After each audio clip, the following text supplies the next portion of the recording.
Hi everyone, I'm Joanne Humber from the DEG committee, and I'm going to help you work through this presentation about manipulating PDFs with a little help from my friends. So first of all, telling you who we'll be talking to today.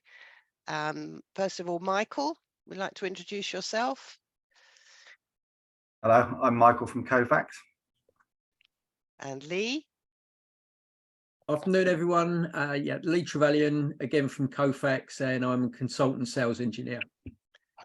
And Rob? Hi, my name is Rob Simcock from Kutana+Brochet, and I'm the owner of the company, and very much involved with PDF manipulation tools. Thanks, Rob. So I'm Joanne Humber, as you know, and the guru that we'll be talking to from the DEG group is Sheila. So hi, Sheila. Hello. Sheila's been very much involved in working with PDFs for a long time, and therefore has come up with some topics which we feel would be of interest and that we're going to share during this session. So I'm going to go straight onto the agenda, and we're just going to talk through them. I'm going to leave it to Sheila, but the idea of this session is that you can ask questions at any point, because we want it to be very much interactive. So the best thing probably is to put your questions into the chat. So if you can make sure you can see the chat. There also are some reactions that you can use, which you can put your hand up, but because there's such a lot of you, it might be more difficult for us to monitor that. So my suggestion would be any questions, pop them in the chat, and I will interrupt the proceedings from time to time and ask your questions. Okay, so I'm going to hand over to Sheila now. Thank you very much, Joe, and thank you all for joining us. Today, we thought it would be very interesting to look at the journey of PDFs and how it started and where we are to date. PDF have been around since the 1990s. Basically, it was invented to ensure that when we present and exchange documents, everything remained intact. So it was kind of independent of any software, hardware, or operating system. Since then, it has evolved. Adobe kickstarted this off, and then of late, we've got lots of different vendors or generating PDFs or providing us with tools that allow us to do a little bit more to the PDFs. I don't know about you, but PDFs back in the day was that you got it, you can't edit it. It is exactly as you saw it, and that's how it kind of moved along. I also know that in those days, when you send text files to other or to exchange them, the formatting decided it has its own mind of its own. And sometimes you lose images or the fonts don't appear. So PDF was safe, was reliable, and one that printers loved. I could tell different stories of when we had documents sent to printers and all of a sudden the page endings shift and the fonts change and they found it very difficult. So it was safe for us to do things in PDFs. Now we've got to the point where PDFs are being edited, and we want to understand why, how did we get here, and look at some of these topics that we've got here to talk about today. And so I would like to, at this point, ask Lee if he can tell us or share something around the intended workflow of PDFs in general. How was it intended to be used in the first instance? Thanks, Sheila. So PDFs, as you mentioned, started off with Adobe back in about 1993. They actually invented, in effect, what is now today a standard form of pulling a document together. Going back into those early 90s or even late 80s, there were various different document formats and different ways of actually pulling those documents together. Today, we all have the convenience of things like Microsoft Word, which we all take as a standard. But back in late 80s, early 90s, you had to worry about your different types of fonts, whether you was using vector or raster graphics. It all become very technical for the user. And that ended up with, when you came to print documents using PDFs or your own format, it never turned out as you intended.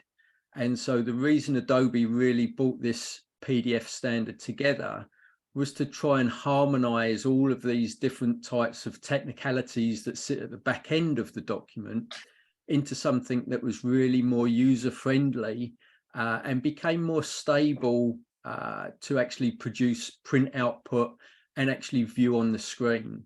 It also had the advantage of, when you view it on the screen, it didn't matter then if you was on Windows or Linux. We had the good old OS2 back in the 80s and early 90s as well. So a few more different operating systems than we have today. So being able to view a document as it was intended across all those different platforms and potentially print out regardless of the printer you were using really was the mainstay of what the PDF format started as. Thank you. And no doubt it's one of the most popular formats that are exchanged to date. So that's very good to know. Thank you. And then we get to the benefits of PDFs. You did mention a few of the benefits, maintaining the layout and the formatting and the font. But besides that, are there any other benefits of PDFs as we know it? Michael, can you take this one, please? Yeah, absolutely. So there are plenty more benefits with regards to that. So if you take, for example, a customer's or a corporate strategy around the brand, how they need this to be, presented when they're dealing with their own customers and their own B2B agenda, the PDF format will allow them to keep specific logos in place, specific fonts, using all that type of stuff, and make sure that every time this is done, it is done on brand, and they give a consistent view of what they portray across customers and the like. And obviously on top of that, you can also look at, sorry, 2 seconds, got a frog in my throat there.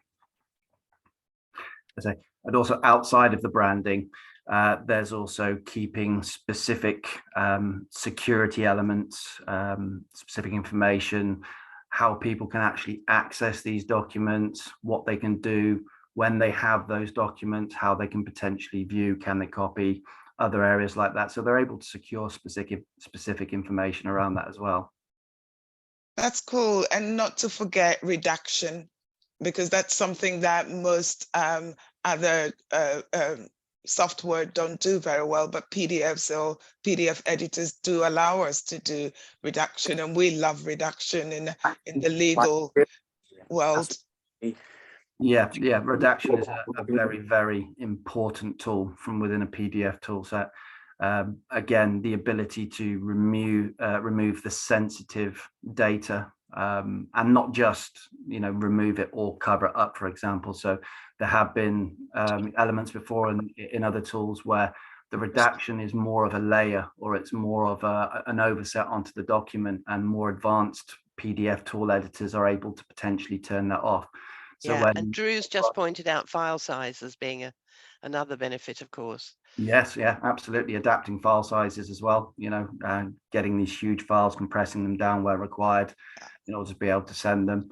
But also going back to the redaction, if you are able to remove the redaction, that's not a great way of doing it, as some products have done before in the past. So the involvement of PDF to actually not just take out the data that you're redacting on the screen, but also the metadata from the file itself. Yeah, that's true. So we've started off with this nice little portable document format that maintains its shape and all the stuff that we want in there. And then we've got to the point where we've started editing this. Something that was saved, something that we thought was hard, you know, it's just there. You can't do anything with it. Back in the days, we weren't able to edit it. So you sent something, you knew that if it's passed on from A to B, it's exactly the same thing. Now we've ended up having to manipulate and edit these PDFs. So what is driving this and who is driving that? And I would like some participation from the audience as to why are we having to do this? Is it pressure from our users, or is it something that you feel the vendors are providing the ability to do so, so users are taking advantage of that? It'll be interesting to see it, to hear what the audience input is on this. Anyone got any thoughts they can pop in the chat? And whilst we wait for that, I'll keep talking, because I've had a few challenges myself, or the need to manipulate myself, where sometimes you complete an agreement, is PDF and sent all, there's one tiny change that needs to be done. I mean, a typo of some sort, and you We've got have one the or two. need. Sorry, Sheila, just we've got one or two things in the chat. Thank you. My firm often requests dates to be added to signed PDF documents when completion documents are exchanged. Sorry, do you mean inserting digitally dates. signed? Do you mean digitally signed then, as in like DocuSign signed?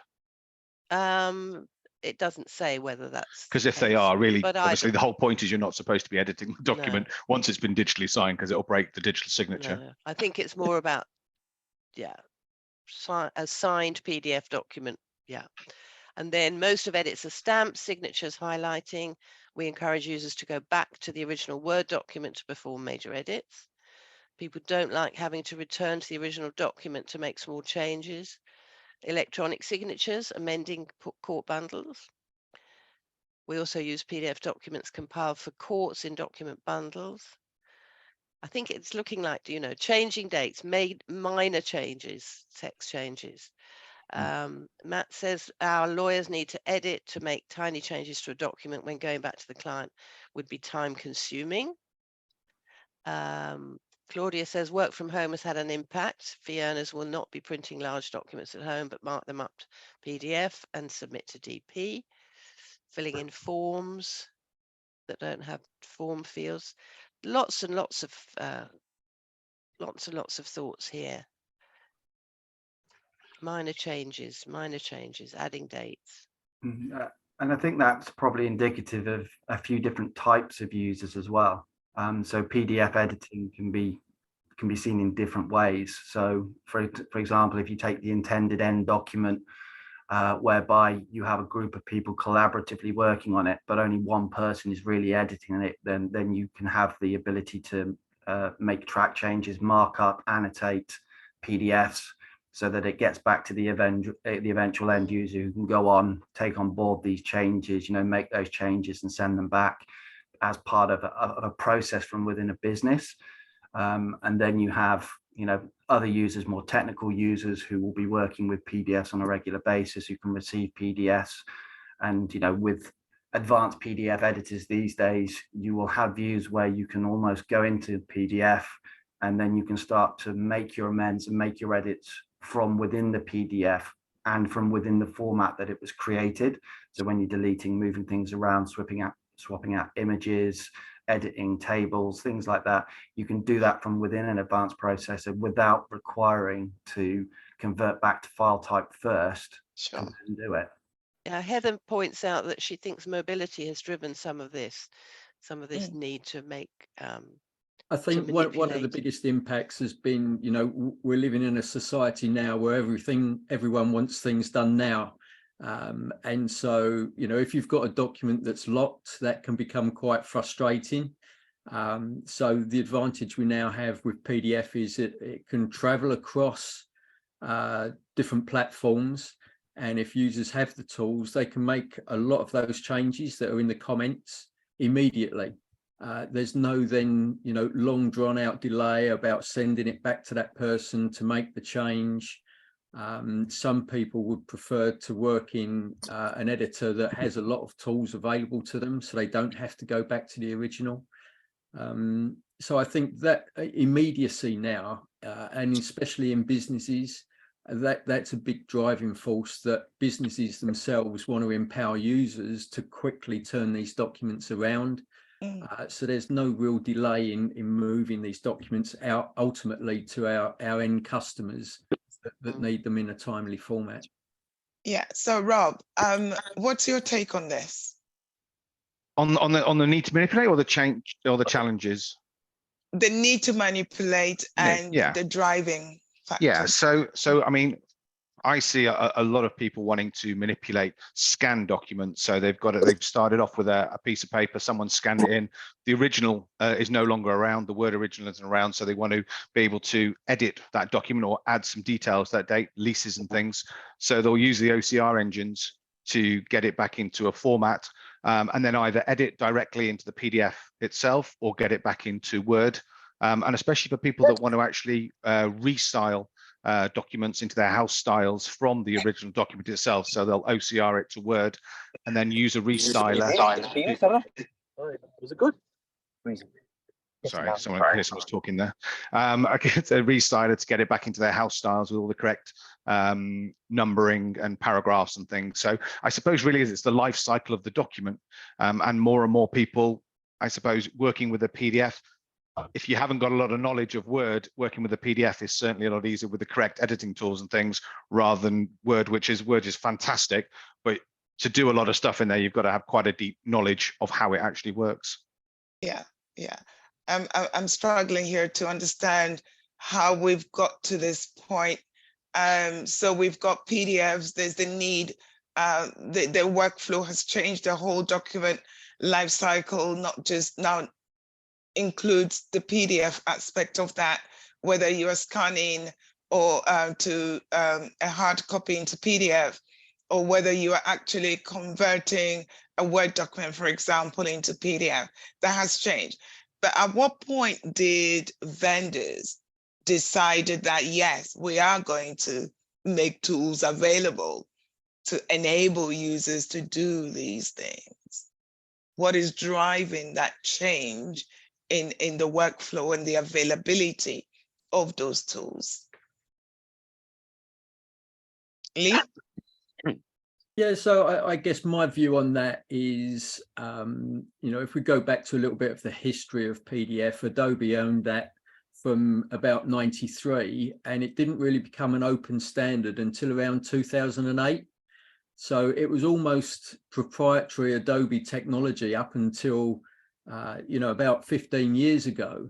And since the PDF standard as such actually became an open standard and then not owned by Adobe anymore, that's when a lot of third parties could then start really developing their tools. So within our business, we've been, you know, creating a PDF editor for about 20 years. I think this is our 20th year celebration. So we've been in that business a long while. But if you go back to our very first program, it was quite basic what we could do, because a lot of the technology was Adobe proprietary. But as that's now opened up into an open standard, there's a lot more tools on the marketplace now.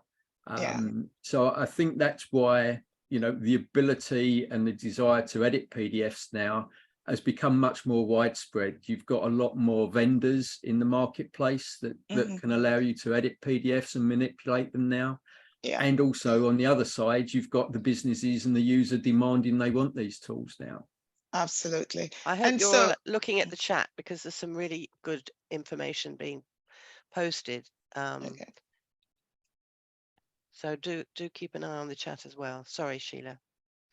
I was just saying that going to the next question then, what are the challenges? And maybe some of those might be in the chat already, but we'll welcome any challenges that users are facing having to manipulate PDFs at the moment. Yeah, somebody's talked about struggling with large e-bundles where multiple document types are sourced from different servers, local and cloud, and the PC has a hard time computing the work.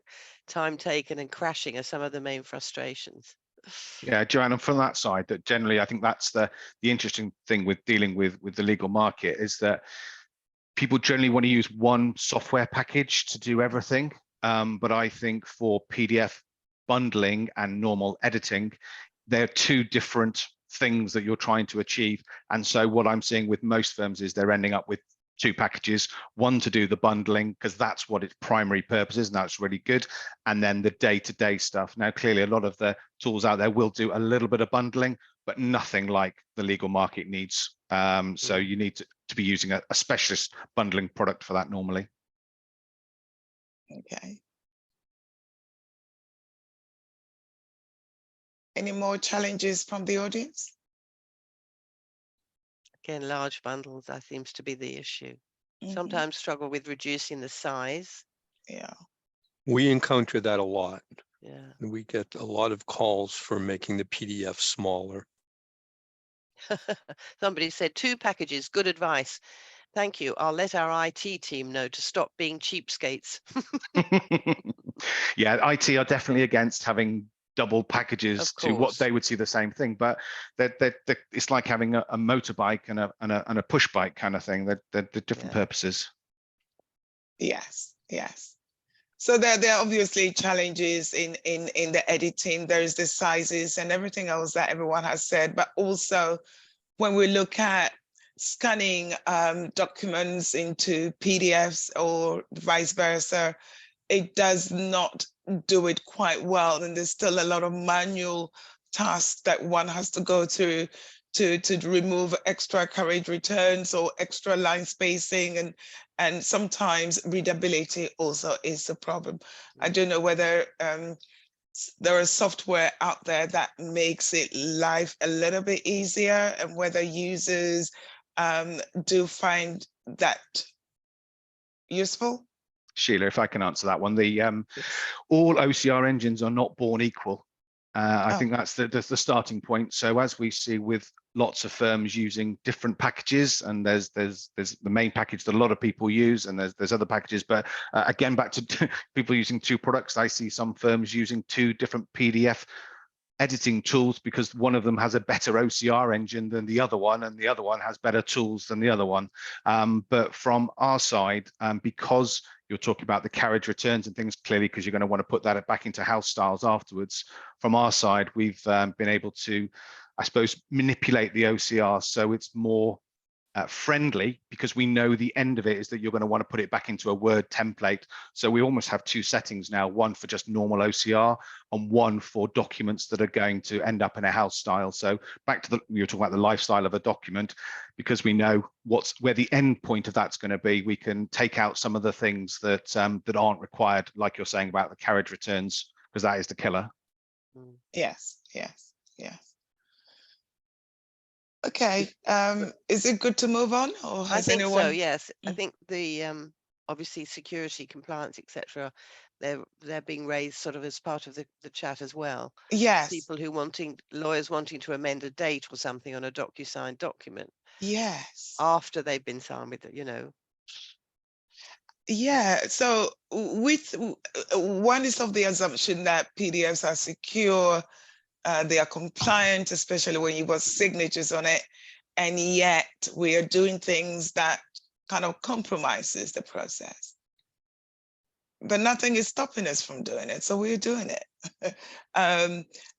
We can't turn around to our clients and say, no, we're not doing it. Is there anything in any of the software that would alert us? Because if it's signed and I've sent it to my client, I don't want the client to know, or the client should know, if something has changed. But now I guess with what we've got, no one can tell whether something has changed after they've seen the signed copy.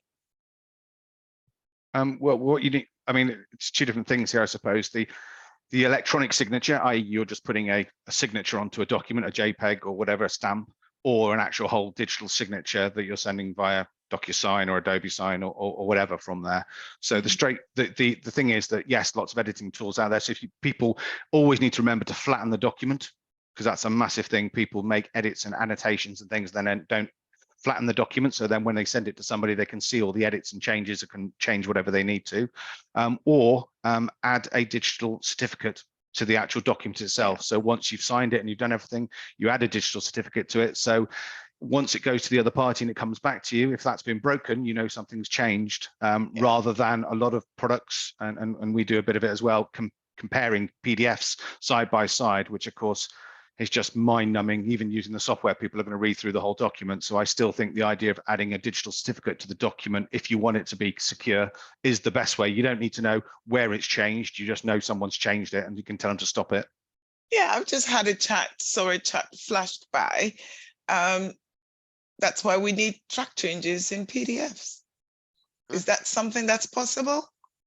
Yeah, I mean, from my perspective, there are two ways. So when you're building your PDF document and you're building the thing that needs to be signed, there are processes within the PDF editing tools that you use for that, you know, track changes, collaboration, and you should, you know, especially if you're working with your legal team, you should be getting to the point where before you send it for sign, there shouldn't really need to be any amendments to that. But also on the digital signature side, you will have things like audit trails as well, which, you know, which syncs in with what Rob has said there. So you should be able to go in and view who needs to do what in what order and how that process has to look. But again, you know, from our side, we feel that you know, you need to be working smartly with your documents and your PDF, so that the final thing that you're sending out for signature, be it for just a standard digital signature that you can access from within a PDF tool, or if you need that extra layer and that certificate, as Rob has said, sending it through something like DocuSign, you need to make sure that that document is ready to go, because really, once you're sending for signature, you shouldn't need to be making changes after that. It says we've got someone here who says that their firm adds a person from the firm as the last recipient on a DocuSign, and they date it after it's been signed. Yeah, so basically you can sign it has to be set up in advance. So if you want somebody to be able to put a date, put some comments on completion or whatever, that needs to be set up at the point that you're setting the document up for digital signature. If you try and do it afterwards, it will break the document. I think there's a couple of things here. So, you know, we're getting into the e-signature world with the DocuSign conversation there. And although that uses a PDF as the platform for signature, just coming back to PDF as a standard itself, that has different layers of security actually within it. And depending upon your PDF tools, it's whether you can access or apply those different levels. So it can be all the way from, you know, a basic password that restricts people from printing the document or making changes to it. Now that isn't encrypted in that format. If you allow someone to print but not comment on it, the PDF generally isn't encrypted. All the way through to putting a password on that you can't open the PDF without knowing that password, and that PDF is then encrypted. So you have a couple of extremes and layers of different levels of security within the PDF standard itself. And then, as Rob has said, you can also, within the PDF standard, add some digital signatures to the PDF. And that means once that signature has been applied, if there are any changes afterwards, then the PDF tool should alert you that changes have been made to the PDF since that signature or that certificate was applied to the document. So the PDF standard itself has got quite a few levels of security available, which again is one of the reasons it's quite popular. But then when you start to integrate that with an e-signature tool that fundamentally allows an audit trail and passing around a series of people, then that adds to the capability of the e-signature process then. And as Rob has said, most of these products now will allow you to put several different people in to sign. You can set the order that they sign the document in. And good practice would be the last person to sign it is back within your organisation, so you can see the audit trail hasn't been broken, and your firm in effect has then agreed, yep, this is a valid document, I'm now signing it. So Yeah, you don't Angie need to points go that out. outside of any of those other standards that are there to secure and track the PDF.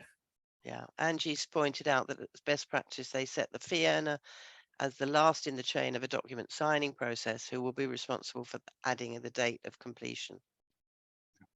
And can I just add on that security point that there's a standard for Adobe that you were saying about Lee setting the password for the email address, but lots of for locking the document. For locking the document, lots of people try and set it up so you can't print or you can't view certain things, but that is an Adobe standard. Because I was going to be in the spot bar doing sorry, this dashboard. We've got someone. Yeah, all right, I'll just change it. Not It's on Pedro mute. knows because yeah, I'll do 2:30. Whenever, yeah, I'll just change it. Just grab Pedro. Is that Thank Sonia? you. Sonia Gonzalez, could you mute your microphone, please? Oh, apologies. So sorry. Sorry, yeah, I was saying it's an Adobe standard. So lots of people think they've locked their document down and then they send it on to somebody else and they use a different tool and they can change whatever they want. And then obviously you get it back and you think you'd locked it down. So you're not even looking for changes. So I would be, well, it's a training issue of people not to use that functionality. Obviously, encrypting the document, adding a digital certificate, all great, but setting the properties on the document to stop people printing and things isn't 100% secure. Ashraf says that one thing you can't change in a PDF is the barcode. If the barcode's added, then there's no way to update that barcode in PDF, but rather create and save a new copy of the PDF with a new barcode. The barcode can be just the name or the document number. So I think that would depend how the barcode has been actually added to the document. And again, that would depend on the tools that you're probably using now, whether it's been applied.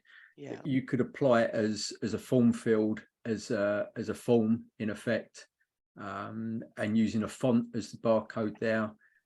So yeah, you'd need to delve into that a little bit deeper to understand his workflow there. Sure. Yeah.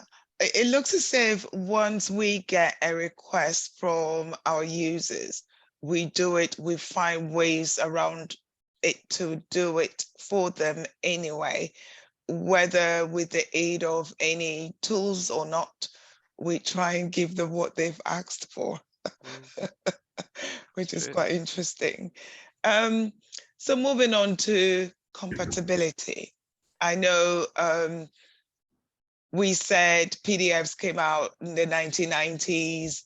Around 2008, became an open format. The question is, can I open a document that I created in maybe 2000, a PDF that I generated in 2000? No, it's the bun. They ain't take it down. Rob? What? Adele, could you mute, please? Sorry, you were asking me if you could open a document back from 2008. Yes. Is that a specific? Is that something that you've had a problem with? Is that why you're asking that, or that was just a general?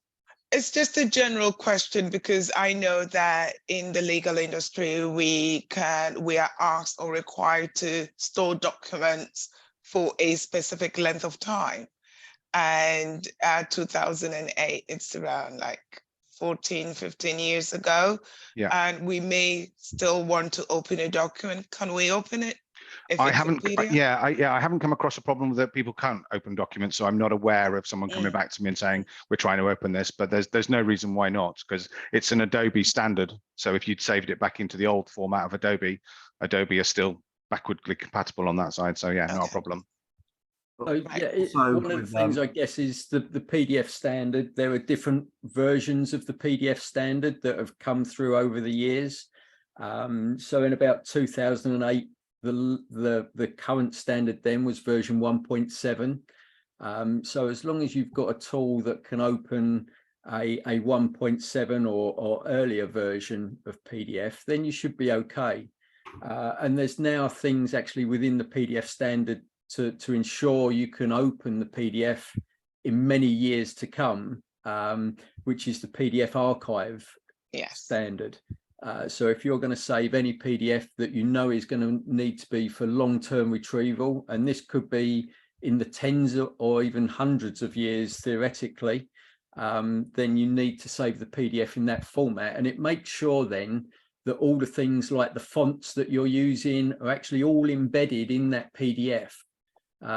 Because, you know, in 50 years time, the fonts we're using today might be completely different. And if you don't have it on your system, when you open the PDF, it might not look exactly as it was today. So you need to ensure, and again, a little bit of education and training with the users, that they are saving in the right format that you require as a business to ensure you've got that long time archiving capability. Yes, thanks, Lee. And that touches on the next one question which I had around PDF formats, what they are and why they are needed.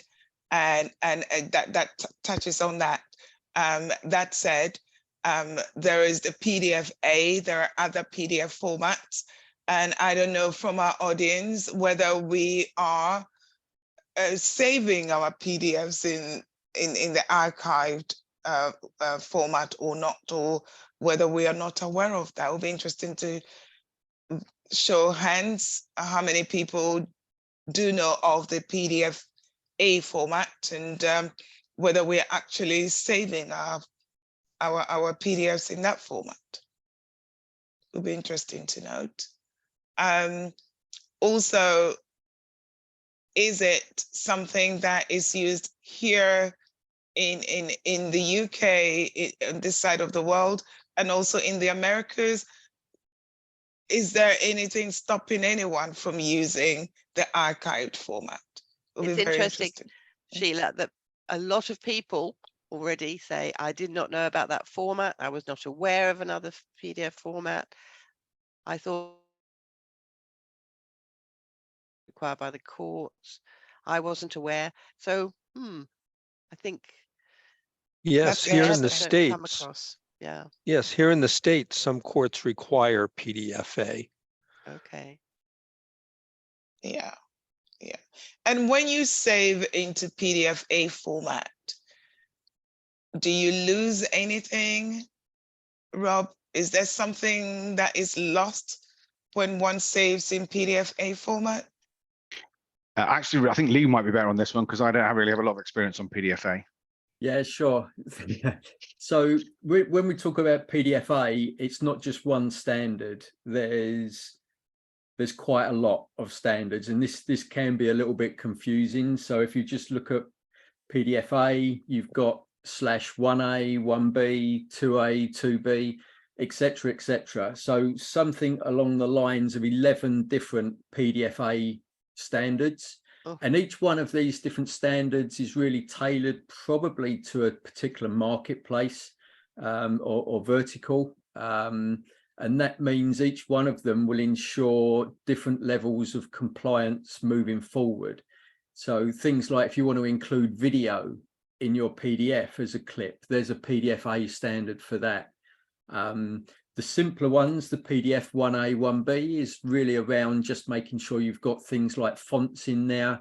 But also we start to get into things like accessibility, and all the necessary tags that you have for accessibility are actually marked up correctly. So within the product that we actually have a checker in there. So you can actually select the PDF-A standard you want, and it will check your PDF and it will alert you to any issues where you're not compliant to that standard. And it will offer some fixes or help you, advise you what you need to do. So we talk about PDF archive just as one phrase, but there are many standards. And so if you are, or if you do have a need for that long-term archiving, it's important you look at the document styles and types that you're archiving, and make sure you select the correct PDF-A version that's going to meet your long-term archival needs. You're on mute, Sheila, sorry. I was just saying that as a user, you've got a document and unless you go through the document thoroughly, you wouldn't know whether you got videos or images or text or different elements in that to then decide which appropriate archiving to do. And so, yes, it's great to know that there is something that can alert you. The challenge that I'm envisaging is that how would that be deployed to the user? Is it just one software, different software? At what point would that be kind of engaged to then save automatically? I don't know. I can only talk for our product, Sheila, which it's all built into our product. So the checker, the capability to store in those, saving those different formats. So yeah, that usually I would think it's built in. I know there are separate third-party checker tools. So if you receive a PDF and you want to check that and you don't have those tools available to you, there are tools that you can use to do the check-in. Some of those will allow you to manipulate the PDF, but there's different ways to ensure you're in compliance or not. Yeah. And there's an ISO standard on that, isn't there? That's great. So the PDF version 2 standard is actually now an ISO standard. So the whole PDF standard as it is actually at an ISO level. So it's not just a made up standard by, you know, some organization. It's a proper ISO standard now. Yes. Angie's asking how would you know which PDF standard they need to save to? Because she's not sure even fee earners would know what it should be saved as. It'd be useful to know for training purposes, because fee earners, yes, wouldn't necessarily understand any of this, which I'm sure is a very I good think point. there's lots of education that needs to happen, that we need to let our users know of these standards, what they are, and then getting the appropriate software that would help, so they don't have to think about which format is needed. There is that education, and I don't think that it's out there. I remember a few years back, we did something on PDF archiving, one of our events, but that was early days. When we need to do that again to raise awareness and educate our users as to PDFs, the different formats, why it's needed, make sure that we are safeguarded, we are safeguarding the documents for the future. Right, so what's new in PDF software features, guys? Rob, do you have anything new? We do indeed, yes. Yeah, well, it was funny actually around this whole conversation around making PDFs editable, and we see very much through the world that our PDF editing software is somewhere where you go to do lots of different things. So rather than just opening up, viewing, maybe making some annotations and things, it's actually somewhere where you will start with your document. Maybe it's come from iManage. You'll be able to add separate documents to it, merge documents together like we were talking before, maybe edit certain text in there. But at the end of that process, wish to send it off to DocuSign to be digitally signed. So through our tool now, you can now have your PDF, add all the blocks on there for digital signing through DocuSign and other digital signing agencies, add multiple signatures onto the same document and send off via DocuSign to come all the way back through into iManage when it comes back in without you need to manually put it in there. But the key to all of this is that you've not had to log into the DocuSign portal, understand how the DocuSign portal works, drag and drop, because obviously the DocuSign does hundreds of different things, and if you are just the normal user that just wants to add a couple of signature blocks on there, that's quite a big thing. And what we see with a lot of firms now is, or a lot of users, is because people aren't driven to use a digital signing agency, just the firms have them and you use them if you want, it's still easier for most users just to send it in the post to get it signed and come back to them. So it's more about trying to, I suppose, make it easier for people to do everything all in one place rather than having to open and close different applications or learn about other parts of products and portals and things. Thank you. I see a question in the chat. Someone asking about, could you please explain what flattening is again and when or why we should do it? Yeah, so flattening is basically taking, so if you have a PDF and then you add some annotations, maybe add a text box and things onto it, if you don't flatten that document, when you send it to somebody, they will be able to see those edits and change those edits. By flattening the document, you're taking it from a normal digital document into, as I say, I'm not the technical what it's actually doing in the background, but it's basically it's flattening it so you can't put it into another system and then edit it. Now, clearly, if you put it back through an OCR engine, you would then be able to edit the document again after that. So you really should be doing it if you are not if you've made annotations, text changes and things to a document, and you don't want people to see the changes that you've made, you should flatten the document, and you should flatten the document anyway, because even if you want people to see it further down the line, they won't be able to make those changes. So that's when you should flatten. How do you do it? Sorry. Well, it depends on everybody's software, really. It's normally it's in a drop down somewhere. In our particular product, we've made it as part of when you go to save, it's save and flatten as one button. So if you want to save the document, you've got a normal save without flattening and a save and flatten. So try to make it really obvious. So if you are going to save the document, that it's pretty much straight away in your face. Fantastic, thank you. And what's these days, everything is around co-authoring. Do you ever see PDFs being on that same platform, co-authoring? Yeah, I mean, it's already out there, isn't it? You can already do that kind of thing. So, yeah, I mean, it depends what everybody wants, isn't it? Really, there's obviously platforms to do that, but PDF systems also do that. I think a lot of this is driven by the users, and you know, it's funny the difference of technology of things that we develop and create and put out into the market, and people will go, "Oh, that's a really good idea." Interesting, in not PDFs, but we were talking about word redaction in Word.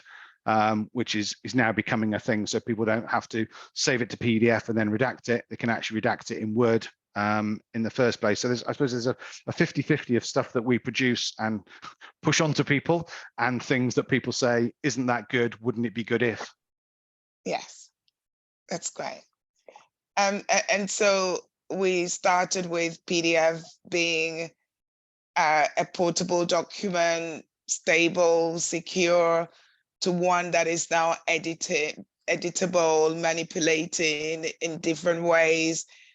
Is there a danger of PDFs becoming yet another editing software, or is it another editing software as we speak? I think, in my view, it is another piece of editing software. I don't think anyone just has Microsoft Word and that's it, or another well-known word processing application. Everyone has multiple tools now for manipulating these types of documents. So it is almost a necessity in business now. Yes. And even it's creeping into people's homes lives now as well, especially during the pandemic. People were receiving PDFs and, you know, needing to sign them. So how did they do that? So and we're building tools in. We spoke a little bit, or Rob mentioned about collaboration. So we have a feature where we can get multiple people to work on the document simultaneously. So a real collaborative tool now for pulling these documents together, or even just reviewing and marking them up. So I think there's features that PDF is a more common standard than probably a word processor is now. And it's becoming a de facto standard for working on documents across businesses and within businesses. Yeah, that is very true, albeit not a word processing editing software, because it still has its quirks, doesn't it? It does, but they're becoming more powerful. You know, we're always adding more features. We're getting feedback from users. We'd like to do this in the editing part of the product. Yeah. But gradually it is expanding. It's never going to be a Microsoft Word, thankfully. No. But they are becoming more powerful. Yes, yes. I would also hazard an interjection with regards how PDF format is in pertaining to a company's sort of document and data security, because GDPR is an extremely huge topic for every company, and we all have to comply to things like this. And lots of companies spend a lot of time shoring up data servers, entry points, all the different tools that you've got to try and make sure that data doesn't get lost. And a lot of the time companies can overlook or not see the specific part to GDPR that relates to losing data on a document level. Mm-hmm. And it's very implicit in GDPR that a company is responsible for equipping their employees with the right tools to be able to use, secure, and send and transmit specific information.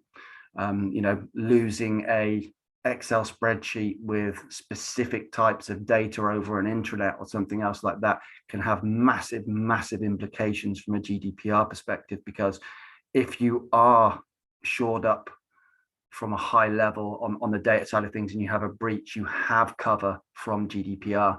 But if as a company you decide not to use these tools that are accredited for security, then you open yourself up to the full weight and the punishment is the way they put it, and the full weight of the punishment that they can offer on that. So again, not using or not thinking that PDF and secure document manipulation as part of your GDPR strategy isn't required. It generally is, and if you get caught out, it can become a very serious issue. I've got a question here from Jackie. She has an issue with redaction. Redactions are repeating across pages, and she's checked the background on the PDF to remove if that's what's causing the problem, but there is none. Anybody help with that? Redactions repeating. Redactions repeating.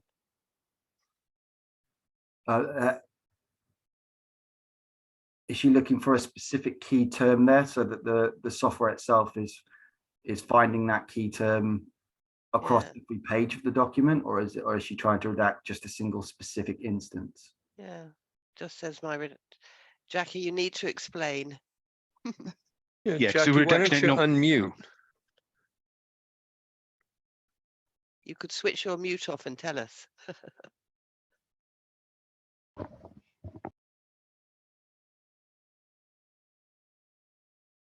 It's redacting. Yeah, normally. So normally redaction works that it'll in our tool where it'll highlight. Let's say you're looking for the word problem area, or the phrase problem area, and there were 3 instances of that. It would highlight all 3, and then you'd get to select which ones you wanted to redact, all of them, or all at once, or one at a time. So that's normally, but obviously depending on what tool you're using, but it shouldn't do that, Jackie. She's clarified in the chat here that she's not searching for a term. She's redacting it looks like she's redacting on a particular area of a page, and it's repeating across multiple pages. I've not seen that tool you're previously, using. I would say there's an issue probably there. Within our tool, we have the option, obviously, to search for a term. And actually, we've just added a new feature called fuzzy search, which is a bit like Google. It'll find not only the phrase you're looking for, but anything that's close to it. And then, as Rob says, you can select if you want to include that in the redaction, or we can just draw large boxes around big areas of paragraphs and that. So, and that doesn't repeat on the other pages if you do that. So sounds like there's maybe an issue going on with the software or the tool there she's using. Something there. Yeah. There's a couple of suggestions in the chat from Gary and Claire saying, is it trying to pick up an image in the background of a document that's being repeated across the pages? Is it redacting the same area on each page, or oh, more suggestions coming in. Excellent. Troubleshooting as we go. I love this. We're becoming IT help desk here, aren't we? Maybe one to pick up offline as well. Yeah, just raise a ticket and we'll reply to it. You could always put it on our LinkedIn group and we could continue the conversation there. Absolutely. I've just sent a message to Ange saying it looks as if Deg have a bit of a role to play here. I think what we need to do is to put together a best practice guide on some of these topics, because we've obviously learned a great deal from this session. I see that we're rapidly running out of time. Is there anything specific that anyone else would like to ask at this point? You know, put it in the chat. Yes, Ange says, I would love a best practice guide. Yes, please. So we'll have to get someone to volunteer to author it. Perhaps one of you guys. Joanne, sorry to interrupt. So I did have one thing I wanted to share because I didn't know this, but I was trying to print something from Edge, from Microsoft Edge as a form, and the font would not turn out right. It would not match what was on the actual website. Right. And I went round and round and round and round. And finally I called the vendor of the product and said, what gives? And he says that Microsoft is actually controlling that now. So if you want it to print successfully and look like the web page, printing using the Microsoft PDF converter will give you better results on those fonts. I thought that was really interesting. So I wanted to throw that tip out to everyone in case you come across it, because I had no idea. It didn't even occur to me. Wow, wow. Good old Microsoft. Oh, yes. Win it, they win again.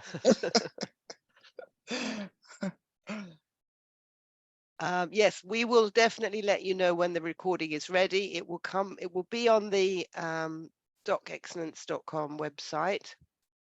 It'll on the past events page, I'm sure. Won't it, Ange? Yes. And we'll announce it on LinkedIn. But I'd like at this point to thank the guys from Kofax, Michael and Lee, and also to thank Rob from Kutana+Brochet very much for their time today. I think it's been a really useful session. We have got a few more minutes if anyone's got another question. Thank you to everyone who's contributed in the chat, and to Joe for doing such an excellent job of relaying those messages, and Sheila for keeping us all on track. It's been very, very useful, hasn't it? Really has. Yes. Thank you.